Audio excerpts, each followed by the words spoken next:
Oi, galera.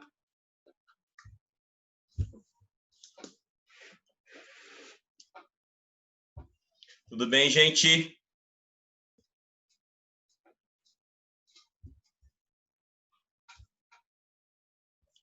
Tudo certo? Bom dia.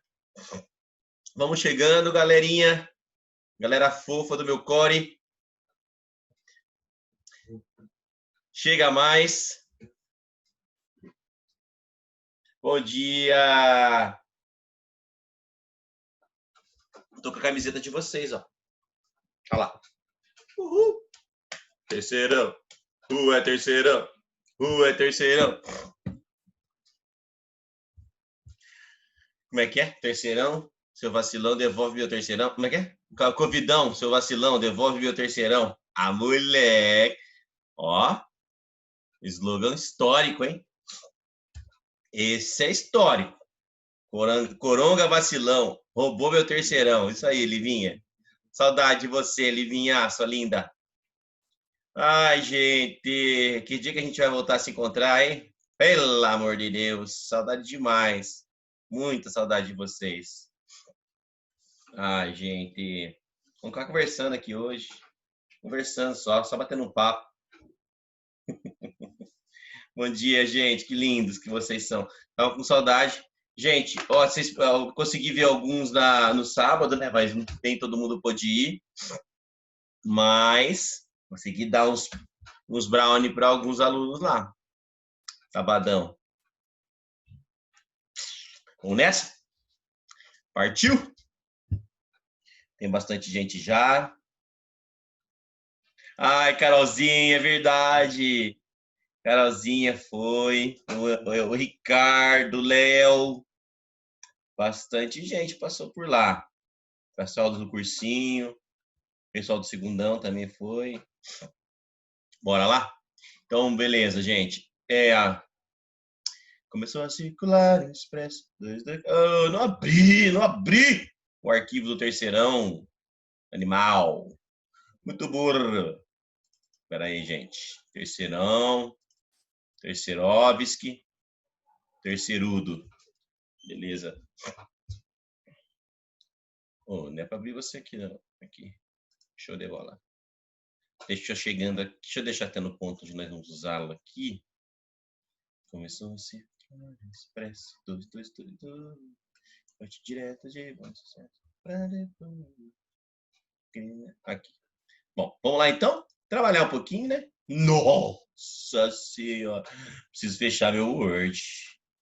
Jesus, tem 70 mil páginas abertas. Vamos lá, gente. Achar terceiro. Cadê você? Aqui. Saco, aí. Agora vai conseguir. Terceirão, cadê o terceirão? Ai, meu! Aqui, caramba. Ó, vamos lá então. Na aula passada a gente falou sobre a Guerra de Canudos e a Revolta da Chibata, não é? Guerra de Canudos e a Revolta da Chibata. Hoje a gente vai falar de outras duas revoltas que aconteceram no Brasil. A Guerra do Contestado, eu não vou entrar em muitos detalhes, porque a Guerra do Contestado é assunto que a gente vê nas aulas do final do ano de História do Paraná. Então, a gente, como é tranquila a Guerra do Contestado, a gente vai ver já nas aulas de História do Paraná para o vestibular.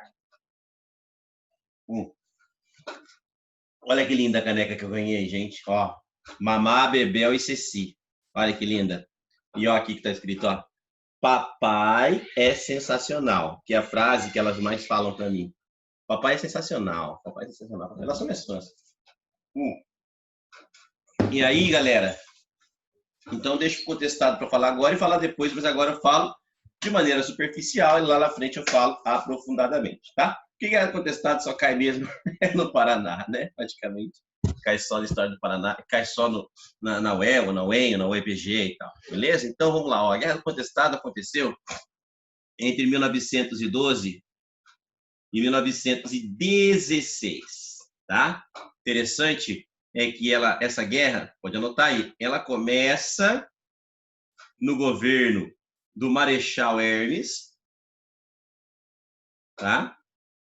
E termina no governo do presidente Venceslau Braz. Então, ela começa num governo e termina no outro. Tá? Agora, o que foi a Guerra do Contestado? A Guerra do Contestado é uma guerra de poceiros, tá?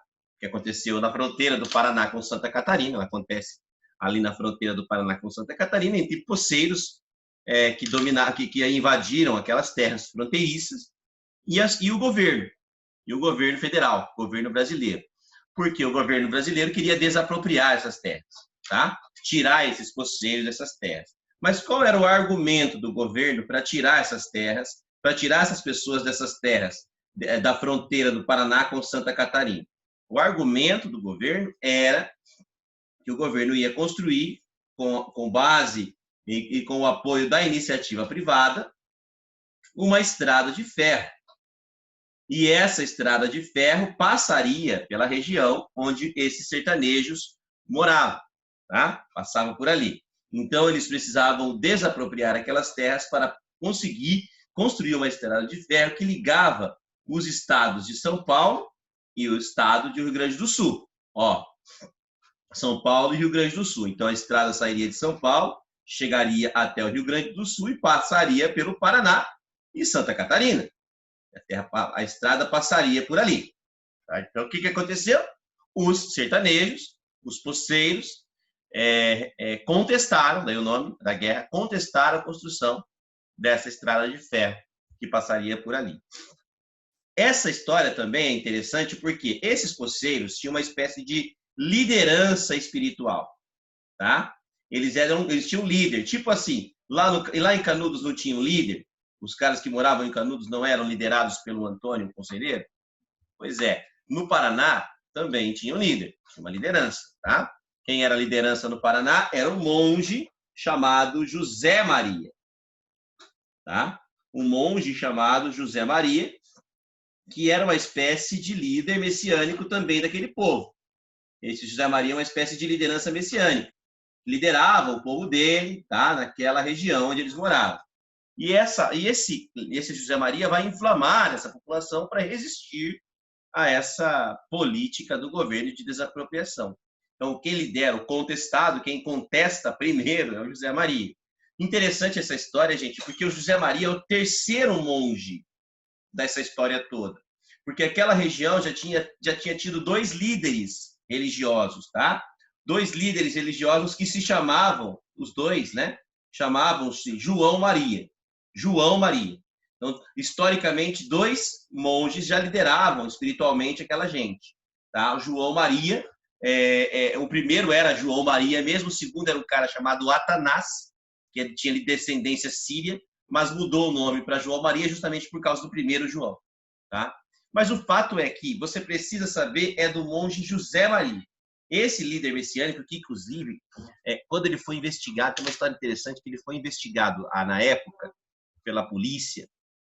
Ele morreu logo no começo da guerra, tá?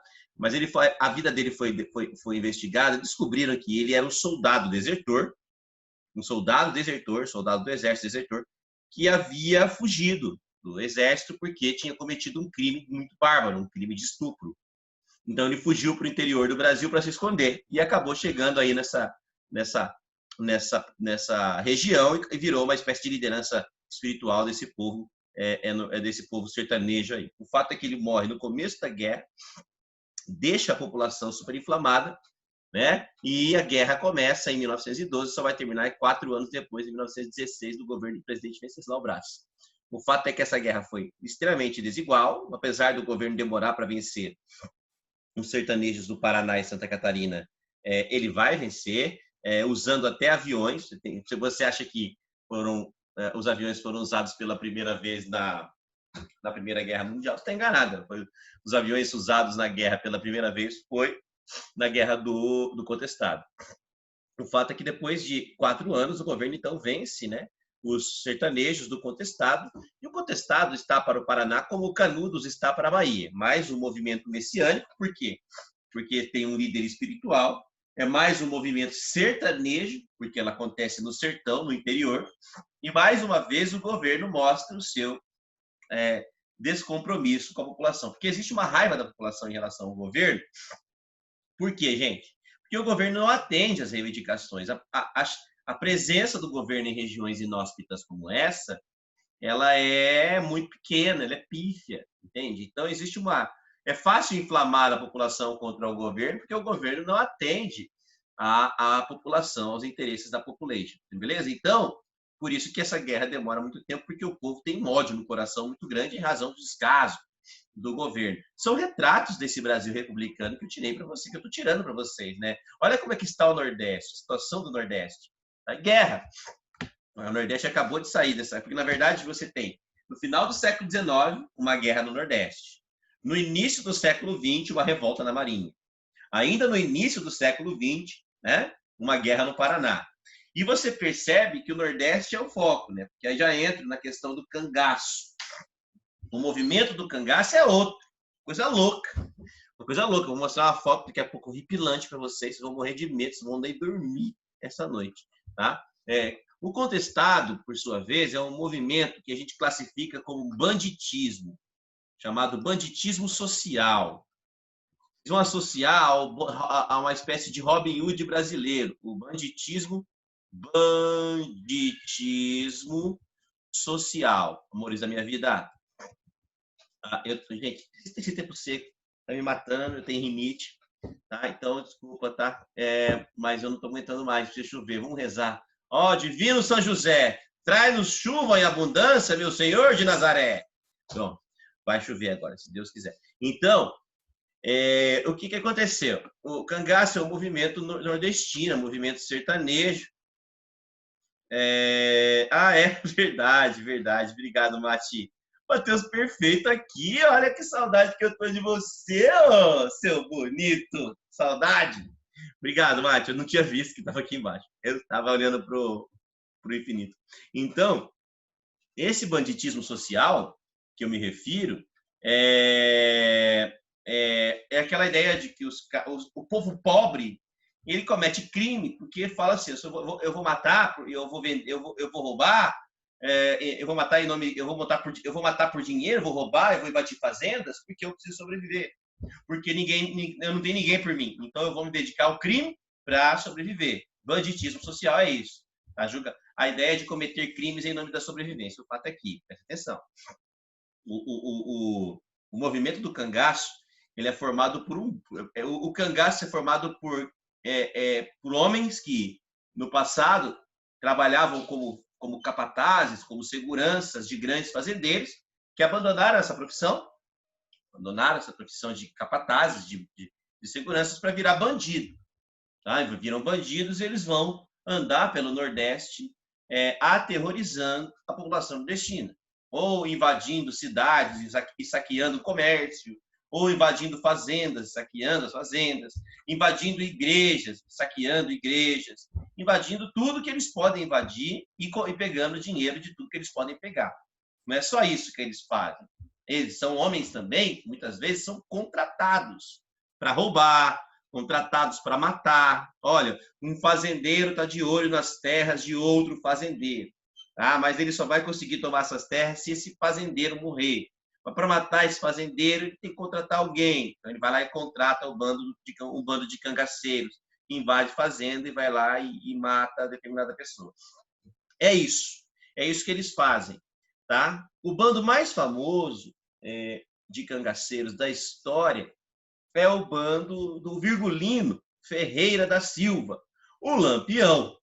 Virgulino Ferreira da Silva é o Lampião. Tá? O Lampião, ele tinha ali um bando de uns 20, 30 pessoas que andavam, que foi o bando mais temido do Nordeste. Ele foi o mais temido do Nordeste pelo fato de ter a fama, construir uma fama de quase 20 anos de terror, de violência e tal. Tá? Por que não, Carolzinha? Eles são mercenários. Trabalham, eles recebem por algum serviço, né? E geralmente serviços nada ortodoxos, né? Serviços que são geralmente estão em conflito com a lei, correto? Mas sim, Carolzinha, por que não? Não está errado o termo, não. Enfim, o que o bando de Lampião...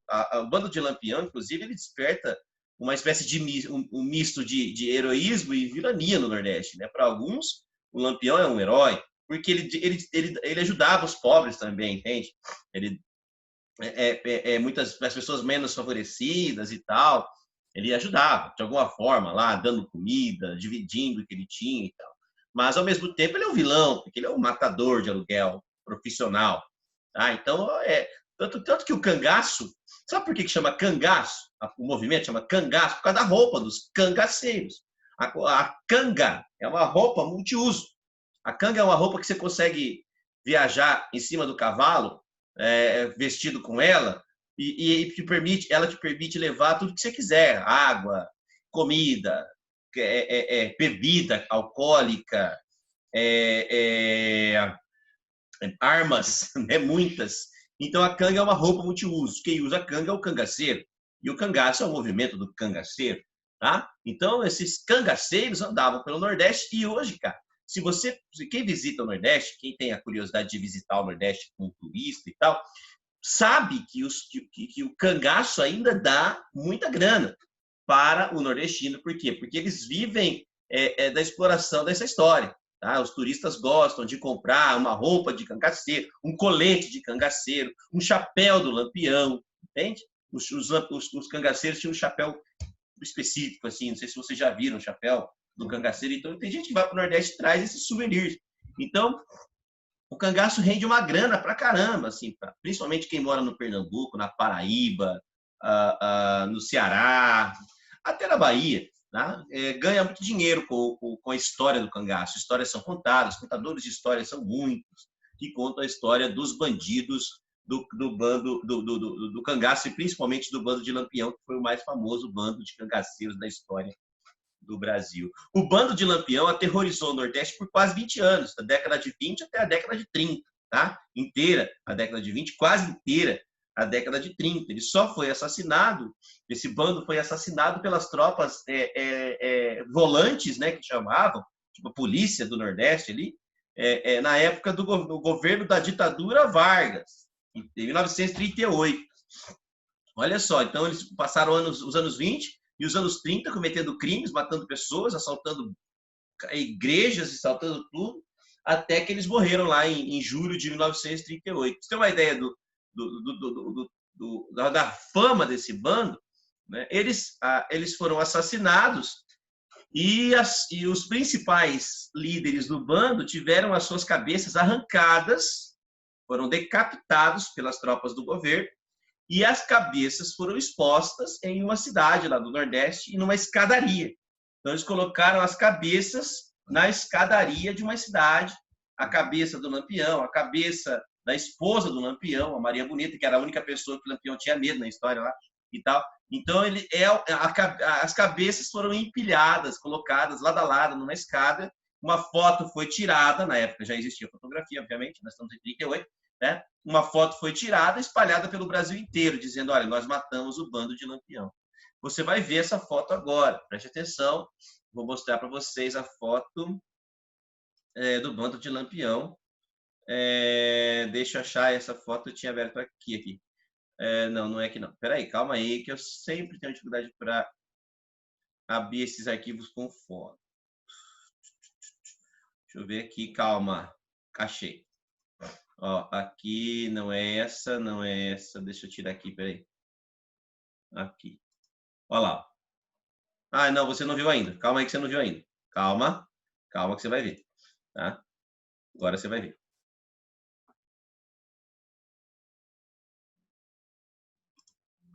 Olha lá. Olha lá, ó. Deixa eu tirar minha cara daqui. Ó, essa é a foto não é de todo o bando, tá? São das lideranças. Olha esse aqui, ó. Levou a pior, né? Tomou um tiro no meio da cabeça. Esse aqui, ó. Esse é o Lampião. Esse é o Lampião. Essa aqui é a mulher do Lampião, Dona Maria Bonita, tá? E esses são outros integrantes do bando de Lampião. Olha o chapéu do cangaceiro aqui, ó, a fama, ó. Olha o tanto de bala que tem nesse cinto. Olha o tamanho dessa arma. Olha isso, gente. A foto é forte, a foto é chocante, mas ela é pesada. Ela é pesada. Tá? Essa foto foi espalhada pelo Brasil todo. Tá vendo que é uma escadaria, ó, uma escadinha, ó. Leva não sei aonde aqui, acho que é uma igreja aqui, ó. Isso aqui atrás é uma igreja, tá? Beleza? Tranquilo?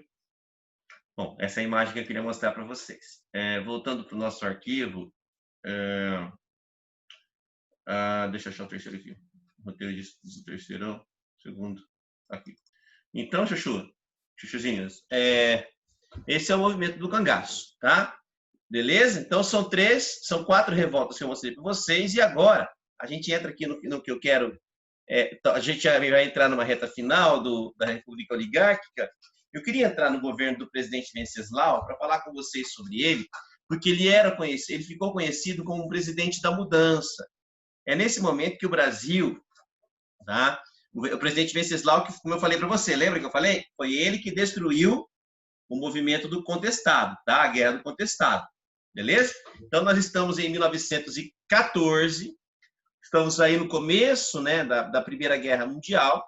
E aí, o que acontece? O presidente Venceslau vence as eleições e começa a governar o Brasil. Ele ficou conhecido como presidente da guerra, porque ele governou o Brasil durante a Primeira Guerra Mundial. Beleza? Entre as coisas que ele faz, talvez uma das primeiras medidas foi a aprovação do Código de Processo Criminal, de Processo Civil de 1916. Primeira coisa, para que serve um Código de Processo, um Código Civil? Para que serve um Código Civil? Serve para normatizar a conduta das pessoas da vida privada, tá?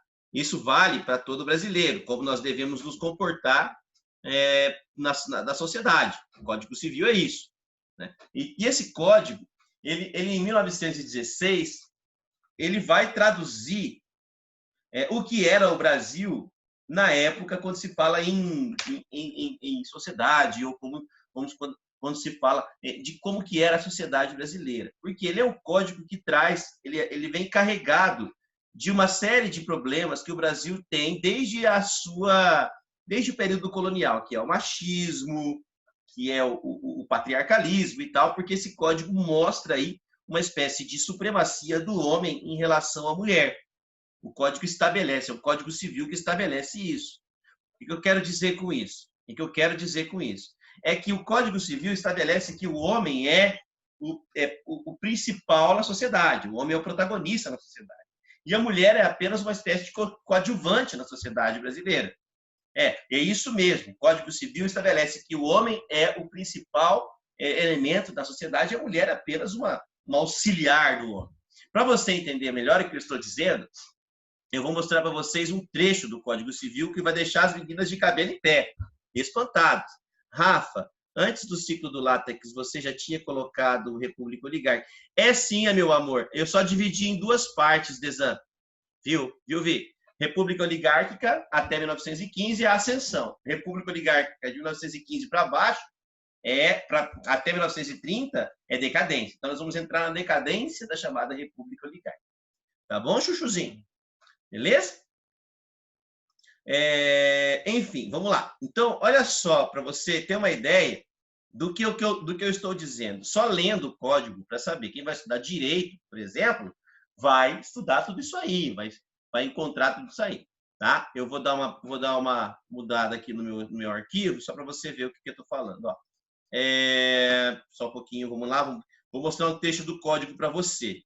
Sabe essa história existia até aquela história de...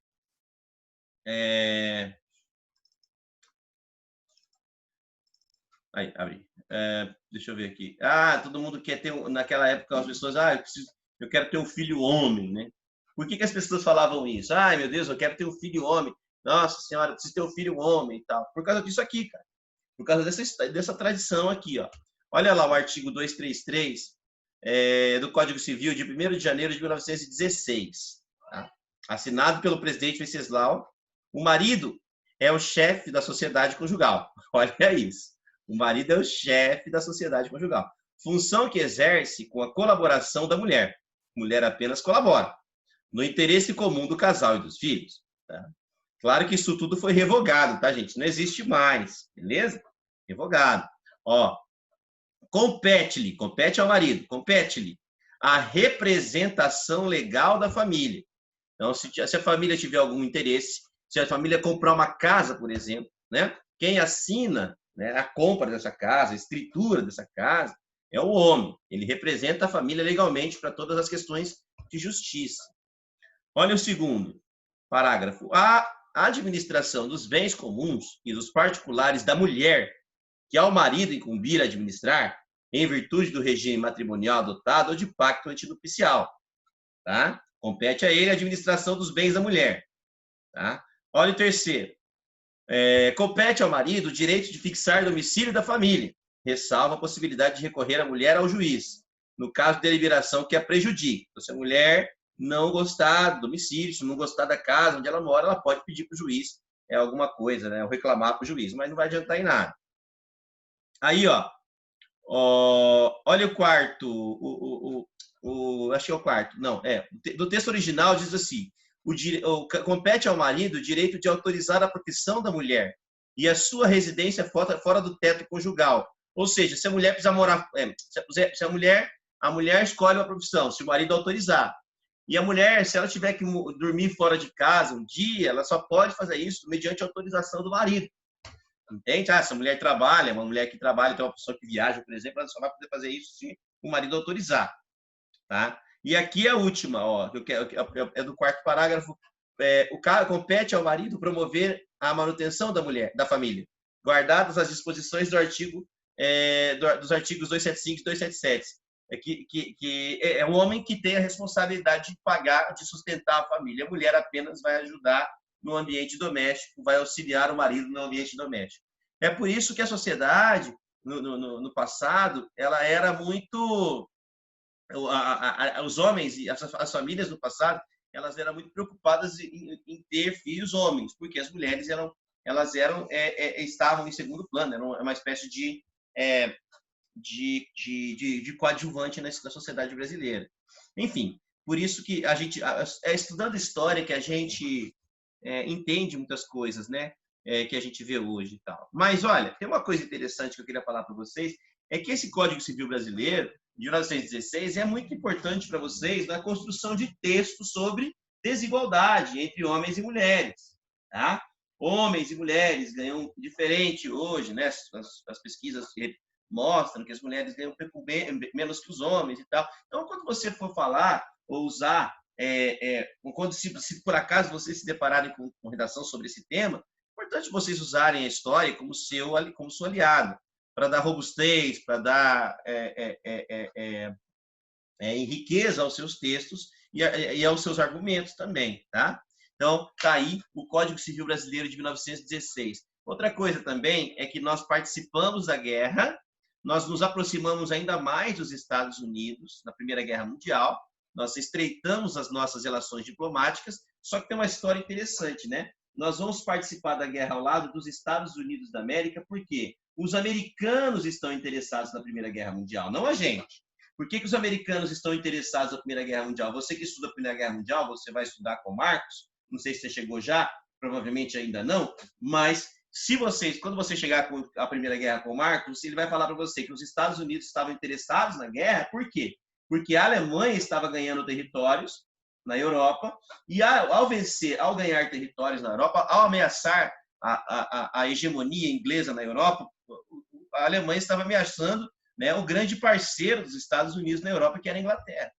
Então, os Estados Unidos entram na guerra contra a Alemanha, e o Brasil, que era um parceiro dos Estados Unidos, é claro, vai entrar ao lado dos Estados Unidos contra a Alemanha, ao lado dos vitoriosos. Né? Nós vamos ter um episódio de alguns navios americanos afundados pela Alemanha, que vai dar o argumento que os Estados Unidos precisam para entrar na guerra. E aí o Brasil rompe diplomaticamente com a Alemanha, entra na guerra, e sobre a participação do Brasil na guerra, com mais detalhes, a gente fala na semana que vem. A aula rendeu bastante hoje, estou muito satisfeito, beleza? E a semana que vem a gente volta com todo o carinho, com todo o amor que eu sinto por vocês, saudade também. Tá bom, gente? A gente volta na semana que vem falando sobre a relação do Brasil com os Estados Unidos e a participação dos dois na Primeira Grande Guerra Mundial. Estou com saudade, fica com Deus, amo vocês, um beijo. Tchau, Rafa. Tchau, princesa. Beijo. Beijinho, beijinho. Fica com Deus. Saudade, gente. Também, Mari. Morrendo de saudade. Fica com Deus, viu? Você pronto, se cuida.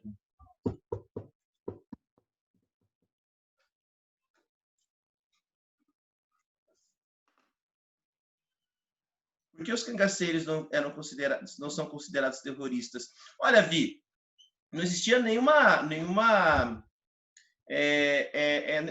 não tratavam como isso, não existia esse conceito de terrorista ainda nessa época. Mas por que não? É claro que eram terroristas. Quem pratica o terror ou quem espalha o terror é terrorista. Entende? Mas não existia esse conceito ainda que nós temos hoje, o terrorismo, né? Que ficou mais evidente na segunda metade aí do século XX até hoje, por causa do fim da guerra e as ações de movimentos terroristas com mais intensidade. Mas o conceito terrorista ainda não existia. Mas eles eram terroristas porque espalhavam o terror, com certeza. A Primeira República... Bia, levava São Paulo ao Rio Grande do Sul, meu amor. Outra coisa, a Primeira República se refere a toda a República Velha?